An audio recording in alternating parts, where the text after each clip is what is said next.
is the Naked Gaming Podcast with Chris Barrow and Lee Milner. Can I just start off by saying we're now on Instagram? Hooray! Woo! You're in charge Thanks of to me. Instagram now, aren't you? Yep. So I'm in charge of Twitter. Okay. And you're in charge of Instagram. And let's just see who's got the most followers. I've literally just started about 3 days ago. Me. Yeah, because I started 3 days ago. I'm the champion. How many followers do you have on Instagram? Me, personally? Yeah. Oh, 200. Yeah. I haven't made basically a single post. Come back to me when you're nearly at 1,000. I will. Now, last month on this here podcast, we heard about the latest Star Wars game called Squadrons. Not to boast, but I've personally played over 2 hours in one session in VR without any motion sickness issues. But 2 other people who I've showed it to have felt almost immediately ill, like within 3 or 4 minutes. You can download that episode right now. And November's been a very busy month. We're in another lockdown, by the way, in case you hadn't noticed. Mm-hmm. At least there are games to play, though. You've been playing Ori. Oh, so good. On the Switch. So good. Although it's on lots of different platforms. It's amazing. It's a very beautiful game where you run around and jump up and climb things. It's like a platformer, so that's really cool. But also a game called Until Dawn that you were recommended by your personal trainer, Marvin. Yeah. Why is there so much silence around the Until Dawn? I haven't actually told him what I think of it. I think now's a very... That's why I've avoided having a PT session today. Okay. What, because you didn't want to train with Marvin because then Until Dawn might have come up in conversation. Yeah. And what would you have said? What we got coming up next? This month on the show, we'll cover the release of the 9th generation of consoles with the Xbox Series X and PlayStation 5, with some of the next generation releases, including Assassin's Creed Valhalla and Spider-Man Miles Morales. There's also Hyrule Warriors, Age of Calamity, and that go-karting thing, Mario Kart Live Home Circuit. Meow. Meow. So Mario's been racing, we've been racing, and it was actually quite a lot of fun. It's really good. Did you notice that 3 of those games all have colons in the title? Is this a new trend in gaming? Spider-Man, Miles Morales. That is kind of fashionable to have a colon. We'll start putting all of them like exclamation mark, question mark. I just laughed when you said fashionable to have a colon because it sounded like something else. I'll be speaking to Carlos Rodriguez, by the way, later on in the podcast, known as Ocelot, his online handle. He's the founder of one of the biggest esports teams in the world, G2. Cristiano Ronaldo has been playing at the highest level for 15 years? An esports competitor will play at the highest level for 3, 4, 5 tops. And is this going to be broadcastable? I've asked our colleague and reporter... Alex Rated Rhodes. Alex Rated Rhodes. My goodness. X-rated. I can't believe you write these scripts. He's going to be playing an adult-themed game, stick with me here, called Leisure Suit Larry. Oh no. Wet Dreams Dry Twice? Was the oh no in the title? Did you add that? I added that. Okay, so my options are drink a good whiskey, go out and enjoy a hot night, go out and get some fresh air. Let's go with drink a good whiskey. Drink a good whiskey. I'm going to need one of those myself soon. Dear Lord. This could be our last podcast, so subscribe to us while it's still available. We're at Naked Gaming Pod on Twitter and Instagram now. Hooray, go and subscribe. Maybe to Twitter, actually, so that I will. No, Instagram. Okay.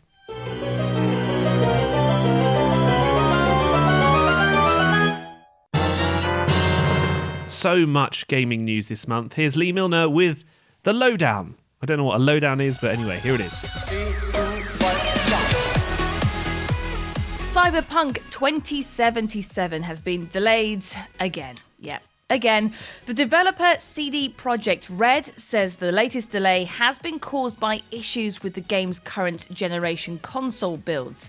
It's coming out on the 10th of December now, apparently. You blowing up all over the news. Fans of Roblox are distraught as the oof sound that accompanies the death of characters has now been removed. Now you have to pay £1 for it, and the developer who originally created the sound for a game released 20 years ago will get compensation.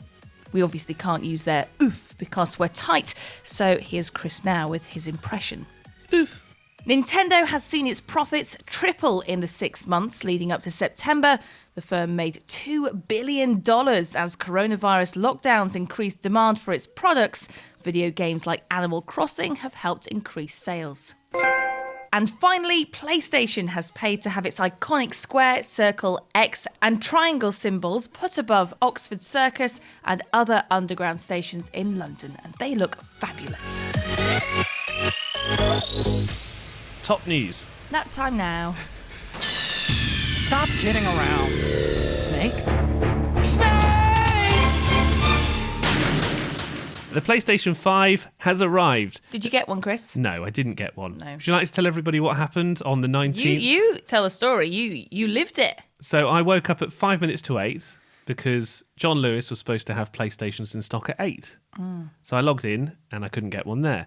And then Currys was supposed to have stock. So I logged into Currys and the website crashed for hours and they said, sorry, actually, we're not releasing any stock today. Then I went on to Game and their website crashed. And then I moved on to Amazon. And instead of the stock coming out at midday, it came out at 1 o'clock. And then it all sold within 2 minutes.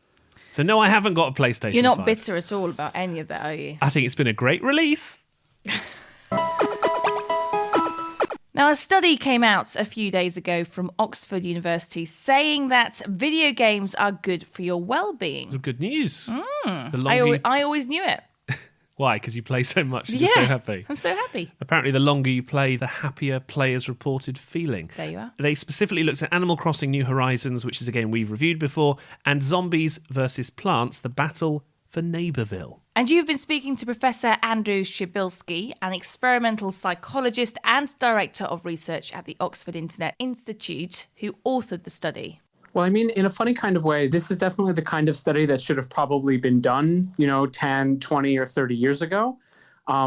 Social scientists tend to fall back when they can on asking questions of their participants, whether you're interested in aggression or addiction or maybe even the positive benefits of play. We haven't really bothered to directly measure the behavior of players themselves. Do you believe that the fact that there's a positive trend now in that people are gaming for longer and I suppose reporting feeling happier, that has anything to do with this year and lockdown and pandemics and people being more disconnected this year? Yeah, it might. And it also might have something to do with the fact that we only looked at 2 games out of, a few million that are out there in the wild. And the games that we looked at them specifically because they were social. They had a social component to them, and they were internet connected. So there's probably a question about how much these findings would generalize, whether or not it would just be all a mess when it comes to the amount of time people play games and their well-being. But really, this is why more research of a higher quality is needed. What would you like to see done next in regards to research in this field? Because it seems like, as you suggest, that there's a longer way to go. Well, the key thing here is that, Nintendo of America and EA, they really stuck their necks out. That tiny positive correlation we found between playtime and well-being, that could have easily gone in the other direction. And then they would have been facing a lot of really bad press. And so I think it's and they didn't know what the results were. I should actually make that very clear. We collected the data in such a way that for the surveys of people's well-being, we collected and stored that here at Oxford, and they had data on telemetry, but we're the ones who kind of married it together with a unique identifier so that the games companies couldn't control the results, or they couldn't exert control, not that they wanted to, obviously, but no, the big next step obviously is involving more companies and following a larger, more representative sample of players over time. And was this small positive correlation big enough to get excited about? Because obviously everyone is getting excited about it, but in your opinion, do you think it's enough to go on? No, parents shouldn't be going out buying consoles on the basis of it, and it really should be a very strong cautionary note for my colleagues in other areas of psychology who would go on to say to make very strong, unsubstantiated claims about the negative effects. How interesting is that? Thank you, Professor Andy Shibilski, who goes by Andrew Shibilski online. He's really trying to change the way this kind of research around gaming is done, because a lot of studies are negative. And he was kind of saying, well, look, if you look at such a specific small area, you can find positive in anything you like. So definitely. More research needs to be done. This is the Naked Gaming Podcast with Chris Barrow and Lee Milner. Time for some new releases now. This is my favourite thing to do, just play all the new games. Yeah, first things first, the PS5 has just come out. And if you're lucky enough to have managed to get one, then, well, good on you. Yeah, I'm not really that happy for you. We're not bitter at all. Don't worry about it. The Xbox Series X is also here. My favourite thing about the Xbox Series X is that people have discovered that the fan on top of it is so powerful that you can float a ping pong ball on it. Oh, dear. That is what the technology's for. What I don't understand is that I thought as technology kind of, went along, they get better and better. So smaller, more compact, quieter. There's this, is it Moore's law or some law of computing, and basically computer chips and thing, it's supposed to double in power and halve in size. Right. So every what happened? couple of years. So what happened here then? Well, and also with the PS5. They forgot about the size thing, didn't they? So let's look at some of those new games then. Where do you want to start? So let's talk about Assassin's Creed Valhalla.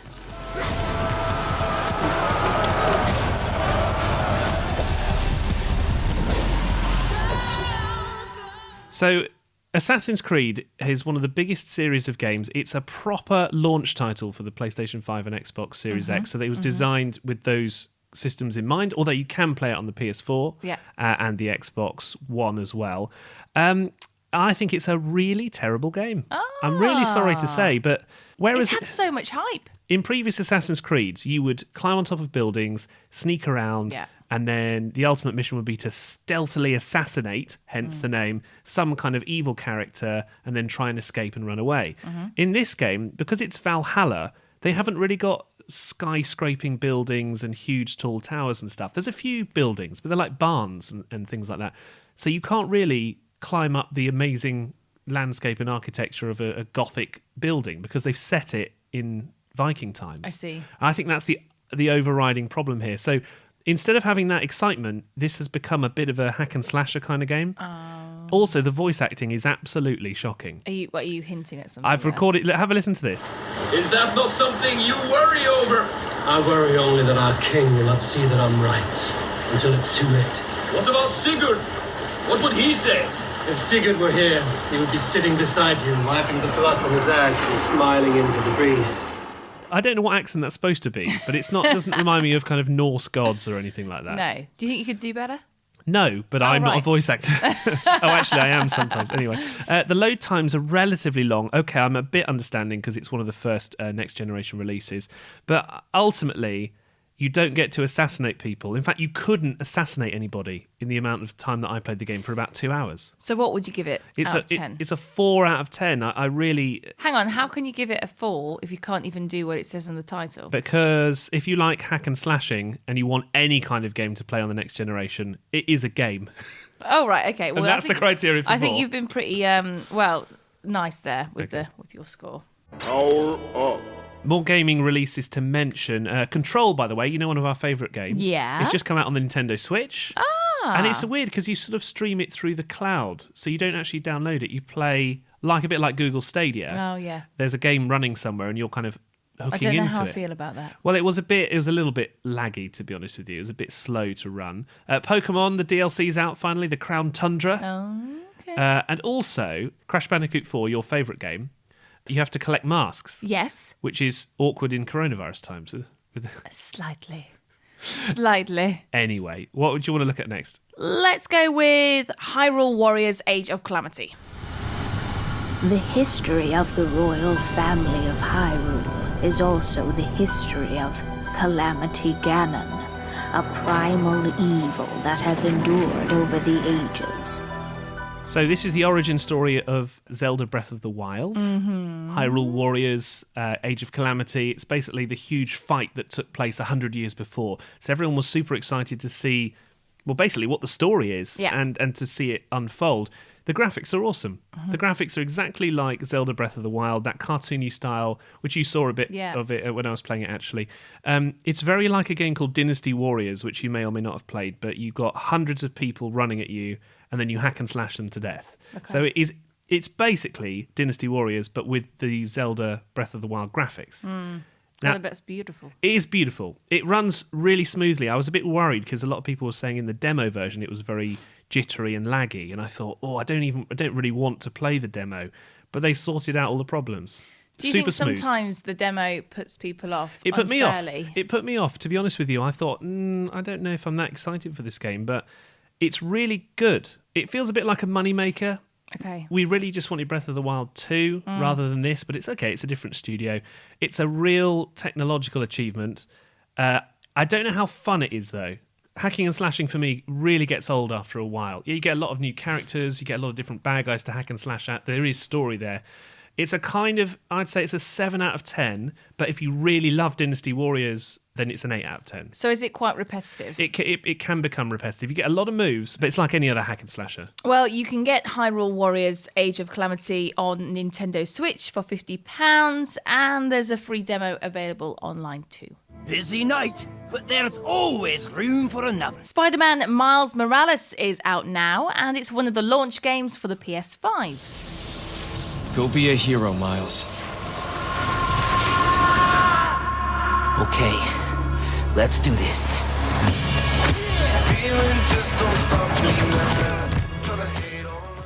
You can also get it on PlayStation 4. You had a go at this, actually, last night. Yeah, man. It was awesome. It's really good. It's awesome. really good. I haven't played that much of the first Spider-Man. No, I know. The last one on the PlayStation 4, because I'm Yeah. kind of saving it. Because, Yeah. when a game is so good... Yeah. It's like a treat for me once Yeah. I've got through the other ones that I'm trying to complete. This one is like the next level Super good, isn't it? of that. Now, you managed to get the hang of swinging around the city really quickly. Yeah, so I think the swinging part of it is super easy. You'll get that within like literally a couple of minutes.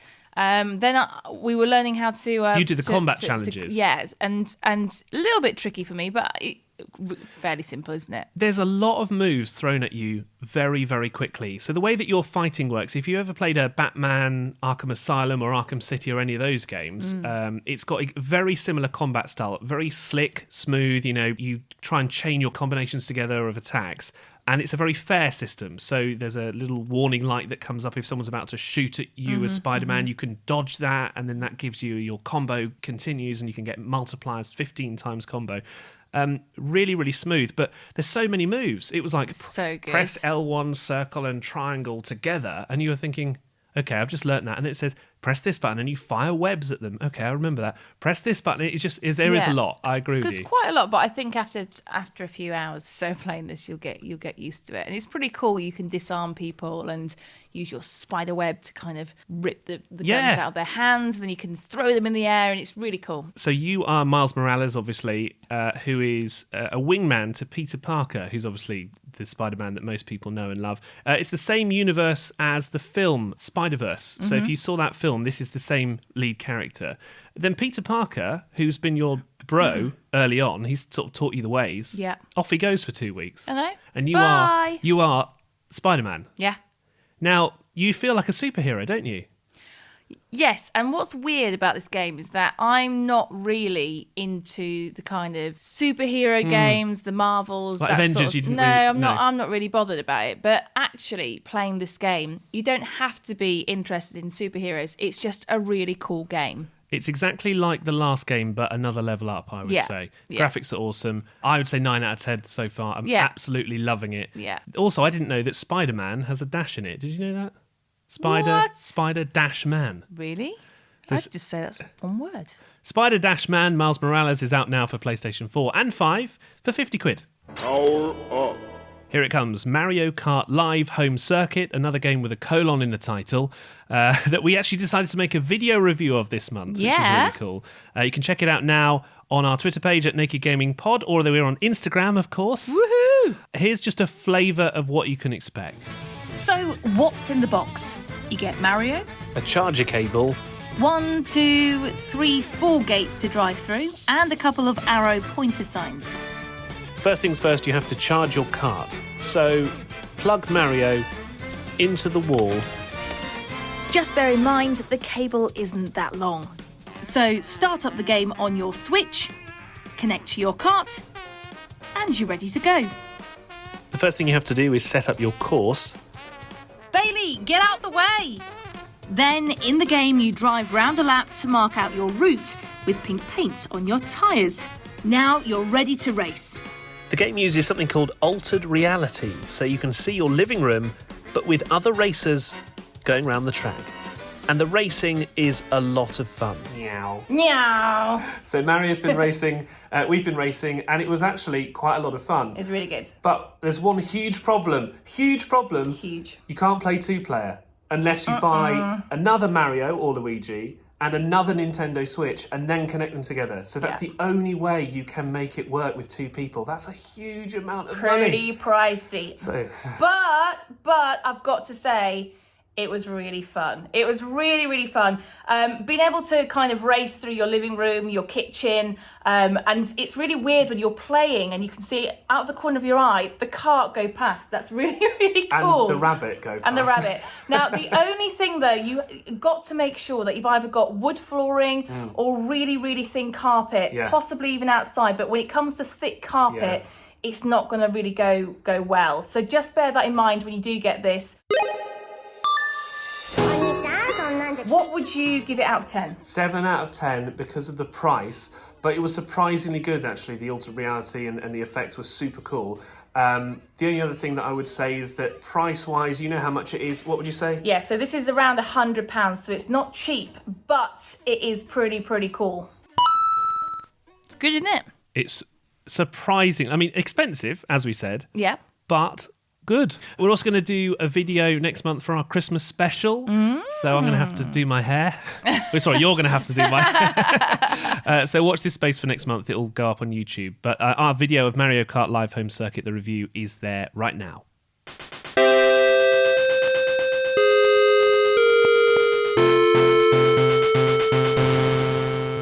This is the Naked Gaming Podcast with Chris Barrow and Lee Milner. Next up, Chris has been speaking to the founder of the esports team, G2, about all things gaming, including what it's like running a team at the moment during the coronavirus pandemic. This is Carlos Rodriguez, also known as Ocelot. Just tell me a bit about running your team during this time and what's been different, I suppose, this year compared to the last few years, because so much must have changed for you. In video games and video game competition, it all started digital, so what's going on, most of us are used to this, and most of us, grew playing, competing in tournaments online. So it really falls into place quite nicely, actually. It feels very natural. G2 itself, it's one of the huge players, one of the biggest esports teams that there is. I mean, I've been watching esports for a long time and I've already been aware of G2's impact. What are some of the games that you find the biggest and the best for you to be involved in? Because there's so many different and new games coming out all the time. You've got to keep on top of that, Yeah, it's part of our job to, number one, understanding, where this whole thing is going, what people like.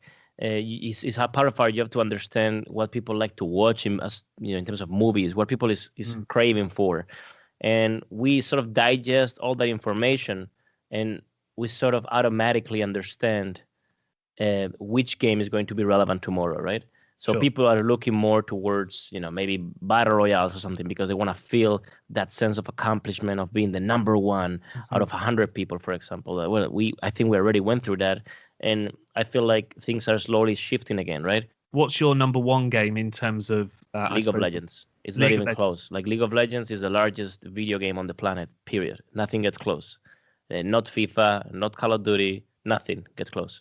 And why do you think that is? Is it because it's been around? Because it's been around for quite a while, hasn't it? Yeah, it's part of the reason, right? It's been around for 10 plus years. And if I log into the game right now, I still see people that 10 years ago played 10 hours a day, still playing 10 hours a day today. So it has the learning curve that allows for new players to want to come by, new players to want to play the game.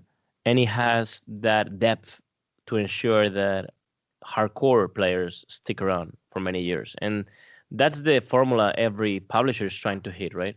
And that I think only a few have been able to hit. And the players themselves as well, and I'm talking about players who are part of the team, I view them as the same as you might view like a professional boxer, for example. They have a certain skill set. You can put them in head-to-heads against other individuals or big teams as well. I mean, the prize money is absolutely huge nowadays. You're talking millions and millions of dollars. People, again, who aren't quite into esports, they might look at it and go, whoa, this is a huge industry. That must be a great thing to be able to tap into for you, because there's all this money on offer kind of thing. As a matter of fact, prize money only accounts for, even with a super successful team like ours. Like you can argue that we are the number one esports team in terms of competition in the world right now, competitive success, and our prize money revenue accounts for less than 10% of the overall revenue. Oh, really? Like way less. Yeah, way less. It's probably like 6% of the overall revenue. Really? So that goes to show how much business there is behind, this venture. And it's just, there's below the line sponsorship deals, there's media rights, there is, the broadcasting rights, there is, live stream deal rights and things of that nature.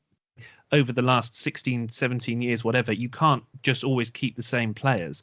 Players have a huge draw from their fans, and you want that hooked into the team as well. Is that quite a straightforward process, or is it quite complicated with contracts and stuff? I think most of the talent-related challenges that football goes through, esports does not go through. Really? Yeah, and I'll explain you why. Of course, there's still, the transfer windows. There's still, you name it. Zlatan Ibrahimovic has been playing at the highest level for longer than I can remember. Cristiano Ronaldo has been playing at the highest level for 14 years? Yeah, exactly. 15 years. An esports competitor will play at the highest level for 3, 4, 5 tops. On top of that, games might come and go. Yeah. If the game happens to be relevant, and if the guy happens to remain relevant in those years, it's still only 3, 4, 5 years of top gameplay, right? Which, it leads him to have a huge fan base following, but at the end of the day, it's nowhere comparable with any of the traditional sport stars. Thanks to Carlos Rodriguez, founder of the esports team G2, and you can listen to a longer version of that interview. Just search for The Naked Scientist in Short Special Editions podcast and download it there. This is the Naked Gaming Podcast. No singing. With Chris Barrow and Lee Milner. Very Hello. good, very good. I almost made a song there. Almost, how dare you. I got a music degree. Now, in conjunction... You're like, moving on. Okay. In conjunction with the 35th anniversary of Super Mario... Is it Bros? I think it's Bros. Brothers, bros? You'd say bros. It's not bros, I know that. Okay, I'll stick with bros then. Amazon has been sending out packages with Mario-themed cardboard boxes. And also, there's this thing called the Game & Watch Super Mario Bros. So I've got it here. So we were sent this by Nintendo, and it's called... Is it actually called the Game & Watch? Hang on, it's called Game & Watch Ball Nintendo. Ball? Yeah. Oh. Well, there you go. I don't know why it's called ball. It doesn't look like a ball. Are you opening it up now? Yeah. Okay, good luck. So this is a very small... It looks like the old... Did you ever have a pager? It looks a little bit like an old pager. Who? I know. Oh. It says it's a watch. Yeah. This doesn't go on my wrist. It's about the size of... it's literally the size of my hand. Okay. And you can... play games in it, which you can hear at the moment. What games have you got as the options? Well, it's the old school Mario that you used to play on. Oh, I'm obviously not very good at. You just died twice. Talking and playing games isn't my forte. So basically, it's like the old school Mario that you used to play, and then when you're bored of playing, you can just literally press time, and look at that. Look on the screen. 12:22. And that's it then? And that's it. So what are the... It's got more than one game, hasn't it, surely? Yeah. What are the 3 games? Super Mario 1, 2, and then Ball. That's Super why it's Mario called Ball. Oh. I used to play this on the Game Boy. Now... Oh, it's like juggling. Right, it's literally like juggling, and you have to... listen to this. So the balls are... So the balls are flying in the air, and you have to juggle them. You have to move and your you're hands. Mario, and you're moving the hands, yeah. And you've got to get a top score of how many balls you can keep in the air for the longest amount of time. So that's a really, really, really retro game. That's quite cool, though. It's all right. How many times do you want to play that? You're bored now already, aren't you? I'm really bored. So then you can switch. You can go on to Super Mario number 2, look, and you're in there. So I don't understand why on earth it's called a watch. You could call it a clock. But you can't call it a watch. Because a watch, I think, by definition, has to strap to your wrist. You've just dropped. Well, try put it on my wrist. And it fell. £50 that cost, apparently. 50 quid? For that? Yeah. I mean, you've been ripped off, mate, if you just bought that for 50 quid. If it was free, though, would you have it? Yes. For a Christmas stocking filler? For a Christmas stocking filler, that is perfect. Okay. What I'd use this for is for kids in the back of the car for long journeys. It would work a treat. You can play Super Mario 1, 2, and Ball if you really want to. But why wouldn't you just put that 50 quid towards a Nintendo Switch? That's what I don't understand. Well, that's it. Well, I'm putting this back in the box now. Okay, well, luckily, for the first time ever, we're going to do a giveaway on the Naked Gaming Podcast. We? Yeah, we are. If you want to get it, just head to Twitter. All you have to do is follow us there, retweet our post about Super Mario Watch, Ball, whatever it's called, and we'll enter you into the giveaway. And we'll announce the winner in the next edition of the podcast. That's exciting. Right, it's all packaged up, ready to go. This is the Naked Gaming Podcast with Chris Barrow and Lee Milner. Time for our Simulator of the Month. And thank goodness that this is a podcast. I'm sure that we couldn't firstly do a video version of this. I can't believe we're doing this. It definitely wouldn't get on the radio either. No. There's a game series called Leisure Suit Larry, where you play as a sleazy guy. It's a point-and-click adventure, a bit like Monkey Island, which is a lot of people's favourite. It's kind of unbelievable that they're even still making games like this, to be honest. I find it's crazy, isn't it? This is my attempt at editing the trailer of the game so that it's acceptable for us to play. Oh, Faith, I wish you were here. Your location and an encrypted backup of your entire PiPhone, including private data, are being sent to Larry Laffer. Larry? Yes? Let the delivery guys in. That's not the doorbell. The signal's coming from Faith's PiPhone. So what's this one called? Leisure Suit Larry? No! Wet Dreams Dry Twice, which is the sequel. How did you... Hang on a minute. I got a free copy. It's sent to me. Right. I didn't request it. Right. I'm subscribed to their mailing list. So what did you call him earlier? Alex Rated Roads. X-Rated Roads. Wow. Alex Rated Roads has sent us this report. Hello, Chris and Lee. It's Alex here. Back this month for another game review, and I can't quite believe I'm doing this one. Leisure Suit Larry. Wet Dreams Dry Twice. What an awful name. If you're not familiar with Leisure Suit Larry, this is a game series that started back in the 1980s. And the appeal was, well, basically it was a lot harder to find naked pictures of women on the internet back then. So you had to play stuff like this. So let's give it a go. It's a point and click. I've already started. There is a load of sort of backstory. Larry? Oh, here we go. I was just thinking about Faith again. Don't blame yourself. I do, though. Yeah, there's a load of backstory. So Faith, I think, was someone he fell in love with at the end of the last game, called Wet Dreams Never Dry. Also gross. It's quite difficult to know what's going on. Right, okay, so it's a point and click. Click them with the right mouse to examine them. Okie dokie. So, how many genders are there? Oh, this is going to get controversial, isn't it? Right, let's have a look. So my options are enough for everyone, 2 are enough for me, with me just 1, but it's in XL. And, okay, so let's go with... Not for everyone. I've almost had enough myself. The correct answer is gender is diverse. Next question. Your best friend confides that he is suffering from depression. What do you advise him to do? Okay, so my options are drink a good whiskey, go out and enjoy a hot night, go out and get some fresh air. Let's go with drink a good whiskey. Drink a good whiskey. I'm gonna need one of those myself soon. And that's what you would do yourself? No, of course not. That's reassuring. First, I get myself a whiskey. Then find a woman. Enough already. Why do I even ask? At least it's very aware that, you know, the stuff it used to get away with probably ain't going to fly these days. Right, okay, wedding preparations. El Rey, who's the chief of the village, can't play any wedding music without a new guitar string. The catering for the wedding is still not sorted. Larry's wedding suit, I need to get hold of my wedding suit. It's currently sort of caged behind a padlock, so I need the key there. Right, okay, let's get going.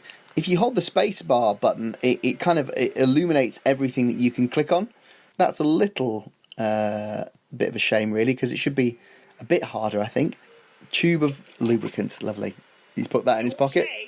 I think you're probably getting the general vibe of this game by now, if you've never played it before. You know, playing games like Mario, I always say, it's like meeting an old friend, you know? It's like you haven't seen each other in ages, but yeah, you immediately sort of click again, and you're like, oh, yes, I remember where I like this person. Meeting Leisure Suit Larry again is like bumping into your creepy uncle who just got out of prison. Okay, what's this? Volleyball. There's a hole in it, so I can guess what joke's coming here. It looks a little limp, but I can fix that. Hey, that's what your women usually say to you. Hi-oh. Thanks, Alex. I think we just... It's getting a bit awkward, isn't it? Should we just leave it there? It's getting really awkward. Yeah. That game is out now for a... No. How can it be 30? Did say 31 quid? 31 pounds? Good luck, everybody. No. Yeah. A bit of a shame, really, because it should be a bit harder, I think. All sorts of people are getting involved and helping out in the battle against coronavirus. But now there's a new group who've joined the fight, gamers in EVE Online. Eva Higginbotham has been finding out more. EVE is a difficult game to describe.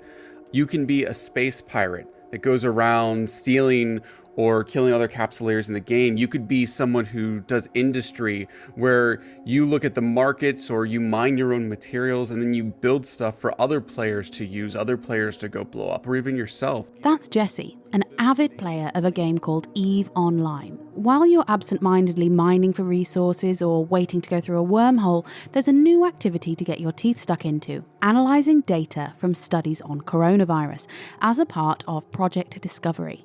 Ryan Brinkman explains. The first and probably the most important thing is we're trying to help scientists in the fight against COVID. So one of the technologies that's being widely used is flow cytometry. What we use flow cytometry for is look at the different cells that are present in our blood, the white blood cells, that are used to both detect infection and to fight infection. We take a sample of a patient's blood and we label the cells so that they glow with light when they run past a laser one by one. What we label these cells is on proteins on the cell surface that we know define the function of these cells. These protein markers act as signposts to scientists, telling them what kind of cells are present in a patient's blood. This is important because when your body mounts an immune response to something, a lot of different types of white blood cells get involved, and understanding which immune cells are prevalent and in what proportions tells scientists loads of information about how a patient is responding to an infection, like coronavirus, or a treatment.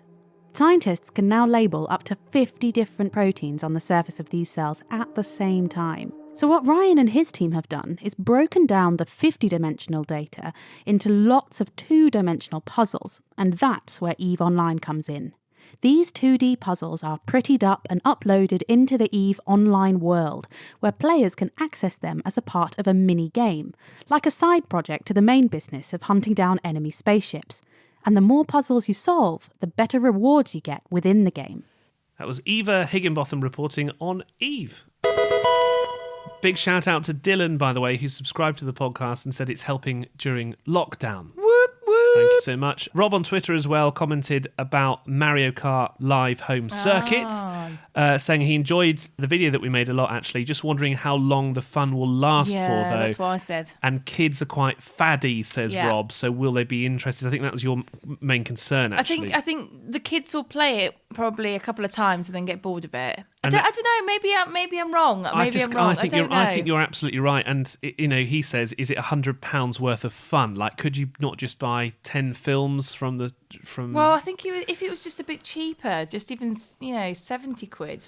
Yeah. Make a huge difference. Just before we go, we made a very quick guide, by the way, for the University of Lincoln on how to make a podcast. Oh yeah, Do you remember doing that was really fun. It was Yeah, good fun, really wasn't good. it? There's a video of that on our Twitter page, and did it go on Instagram?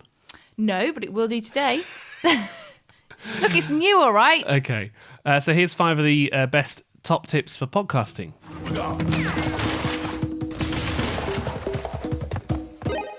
Number 1. The most important thing is what you want to talk about. Why should people listen to your podcast? If you're just talking to a friend about absolute rubbish, why would I listen? I would say make sure you know your subject as well, because if you're passionate about something like gaming, which we are, then it's very likely that passion will come across. If you're making a politics podcast but you don't really care about politics, it's going to sound forced, whereas you kind of just need to have a certain level of background information there. Just really get involved in the topic that you choose. And I would say try and choose a specific topic. Sometimes the more niche podcasts are actually the most successful. 3. Make sure you have the right equipment and editing software to make your podcast. We use our home studio, which looks a little bit like this. And yes, we do record everything in our living room because, hey, it's a podcast. You can record a podcast anywhere you like. That's why Bailey the bunny often gets a mention because he's always interrupting us. But if you haven't got a home studio like this one, don't worry because your phones are just as good. You can record everything on these. You can even download some free editing software. Just make sure your phone actually works, unlike mine. I think the other mistake that people make is it's not the same as radio at all. So it's not as formal. In fact, it's almost like you're eavesdropping in on a conversation with a podcast. So what we try and do is have a lot of unscripted stuff. But then again, you can always edit it quite heavily. So if you say something that you'd rather not be in there, it's very easy to do. Like, for example, see, I edited that out. You'll never know what I was going to say. And finally, just be yourself, all right? You can't be anybody else in a podcast. Just be yourself, enjoy it, and have lots of fun. Well, that's it. Thanks for listening. Subscribe. Get on Instagram. On the Instas. On the Insta. It's been a really full show. I know, loads going on. Thanks to all of our guests for making the time. In fact, it was funny because Professor Andy, who we were speaking to about the gaming research, he was walking about with some of his colleagues at 3 meters distance, he told me. Okay. And they had to walk behind him for the whole interview. I can imagine how that looked. Well, thank you so much to everybody who gets involved in the podcast. We love hearing from you as well. What are you excited about? I need to know what you're most excited about in the run-up to Christmas now when it comes to gaming. We've just found out that we've got an Xbox Series X on the way, which is moderately exciting. I'll let you know how that goes in our Christmas special. I was looking forward to getting the PS5, but you failed, so it's fine. Well, spent 5 hours trying to get one, didn't I? So. When did we say... I know we're running out of time, but when did we say that Little Nightmares 2 was coming out? February. Oh, I've still got a long way to wait for that. 21st of Feb. Oh, God. So what you're looking forward to in the run-up to Christmas is Little Nightmares being out closer. As in us getting closer in time towards February. When yes. It. Actual time to play a bit more of Crash, because we haven't played Crash enough. Bandicoot 4. Ori as well. Yeah, they're going to get you the other Ori as well. Yeah. So you're going to enjoy that. Yeah. What about you? I want the PlayStation 5, really. A bit sad about that. I'm looking forward to playing Zelda Hyrule Warriors and Breath of the Wild and going through them all. How did I miss Cyberpunk 2077? Well, the reason I can't get excited by Cyberpunk was because it's supposed to come out early this year in April. So I know it's out on December the 10th for now. That's exciting, though. But I just don't truly believe that it's coming out on December the 10th just yet. But anyway, if it does, we'll have it in the next edition of the podcast. And if you want to get hold of that Mario watch with a colour screen, Game & Watch and everything, are you going to wrap it? Because your wrapping's neater than mine. Yeah, go on then, I'll wrap it. Okay. I'll wrap it up. I'll get the first class stamps. How many do you think we'll need for this? Depends where we're sending it to be honest. Quite a few. Right, I'm on with it.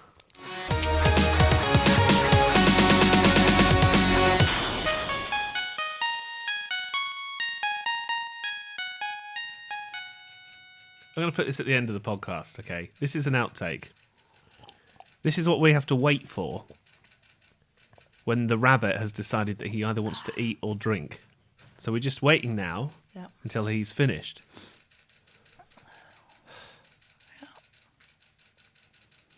So I'm not even going to... It's going to be totally unedited. This podcast is going to be 10 minutes longer than any of our other episodes because the rabbit is drinking water. Yeah.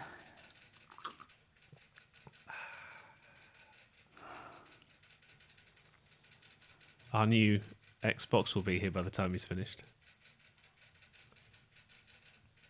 Bailey! You know he's deaf, genuinely. So I feel if I shout, it makes you feel better. Yeah. I just might start doing my makeup. Oh. No, you see. He knows. He knows. He's not deaf.